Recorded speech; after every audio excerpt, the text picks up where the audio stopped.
ስለ እንግዲህ አስተዳደር ይባላል።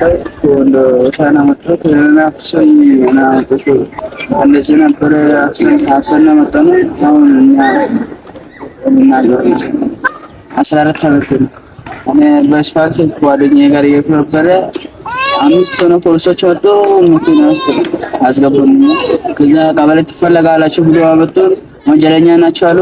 የምን ወንጀል ነው አሉ። ወንጀሎች ከመጣራ አዝቶናላችሁ ብሎ እዛ አስቀምጡ። ከዛ አክሰው የብርሸለቆ መጡን። ከዛ ሸልተን ዝም ያው እንደሚታወቀው በየጊዜው በተለያየ ጊዜ አፈሳ ይደረጋል። በርካታ ወጣቶች ይታሰራሉ።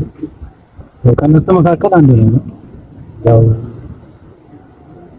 በየቦታው ነው አፈሳ። በቃ እዚህ ጋር ነው እዚህ ጋር ማለት በቃ ጊዜ ያላችሁ የሚያፍሱበት ጊዜያቸው ሲደርስ በየከተማው በቃ ሁሉም ቦታ በየወረዳ በቃ የተሰበሰበ ወጣት ነው በቃ ታፍሶ በእርግጥ እዛም ይወራልንና ደግሞ በአካል እንደዚህ በሆነ ያየነው ነገር ምድርና ሰማይ አይገናኝም።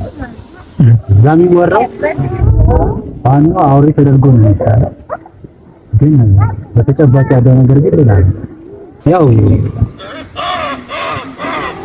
ከዚህ ቀደም የነበረው መከላከያ ያለ ብለን አስበን ማለት አሁን ላይ እንዳለ እንደምታዩት አይነት ወጣቶች በግዴታ ታፍሰው ይገቡ ምናምን ነገር ናቸው ያሉት እንጂ የሚያደርገው የቀድሞ ወታደር የለም።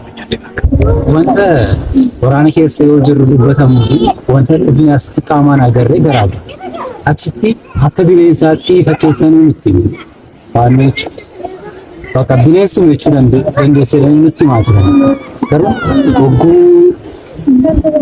አስቁፍኒ አገሩ ገሩ ወንተን ቃማን አገሬ ገረጋ አፈጥኩ ነው የሆነ ዋታ ወረኪን ወረኪን ወንተ ወደፈሙ ወንተ ገረጋ ከረሌም ጊዜ መኪና ከይሰ ያሉ ቢሻን ጊዜማ ዋዱ ኢንፋኖ ከይሰ ዋን ተከምተትን አራይሲና ጀፍቲ ጀን ጊዜማ ሲጭነይ ነው ቢሻለቆ ወረ ከይሰነት ሲንደወል ሲሰኒቲ ማለው ቁመ ዲበ ፋሰን ኤርጊሲቱ ተካይሲን ቀልቱ ፋኖን በቃኑ ቻትሯል ገሩሞ አጭራ ጊዜ በኔ አይሱማን ሰናኑ ቀልቱ የኔ አርከት ይከነኝ ኑ ኦባፍቴ ቢደና እንጀራ ነው ያጭፍቴ አካ ጃይበቲ ኑ ጎገይሳ ይርቴ ቹኩያ ተናቡ ወሪ ገንደት ተፈለን አካ ከኘት ከገርቴ ድልከ ማንሶ በምኔ ዋሄዱ ኦም ቢየት ይገለ ዋሄዱ ዳን ኢማቹ በርባዴ ተናቡ ገለኒ ሲኑ ራንዱ ሙን ጃገለነ ከይዘን ከርየት ከዚህ ቀደም ወደ ብር ሸለቆ ስንሄድ መንገድ ላይ ምንም ነገር እንዳገዙ ምክንያቱም መርዝ ቀላቅለውበት ይሸጡላችኋል ፋኖች እና በዛ መርዝ ትጎዳላችሁ ሲሉን ነበርና ምንም ነገር እኛም እንደተባልነው ሳይሆን አንዳንድ ጊዜ እየገዛን ነበር፣ ግን ይሄ ነገር አላጋጠመንም። ሲቀጥል ደግሞ በሸለቆ ውስጥ እያለን ፋኖ ከዚህ ከወጣችሁ ከያዛችሁ ይገላችኋል፣ አያም ደግሞ ከቤተሰባችሁ እስከ 200 ሺህ እስከ 300 ሺህ ይጠይቅና ኋላ ደግሞ አይሰዳችሁም ሊሰዳችሁም ይችላል አይታወቅም ምናምን ነገር እያሉ በቃ በጣም ማስፈራሪያና ዛቻ ጨምሮብን ነበረ።